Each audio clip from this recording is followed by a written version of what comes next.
నేను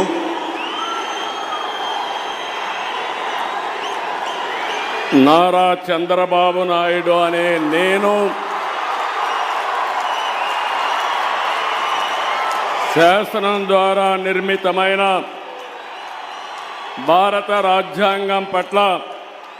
నిజమైన విశ్వాసం, విధేయత చూపుతానని, భారతదేశ సార్వభౌమాధికారాన్ని,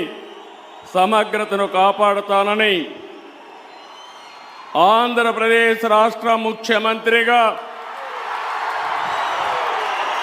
నా కర్తవ్యాలను శ్రద్ధతో, అంతఃకరణ శుద్ధితో నిర్వహిస్తానని, భయం కానీ, పక్షపాతం కానీ, రాగద్వేషాలు కానీ లేకుండా రాజ్యాంగాన్ని, శాసనాలను అనుసరించి ప్రజలందరికీ న్యాయం చేకూరుస్తానని దైవ సాక్షిగా ప్రమాణం చేస్తున్నాను. నేను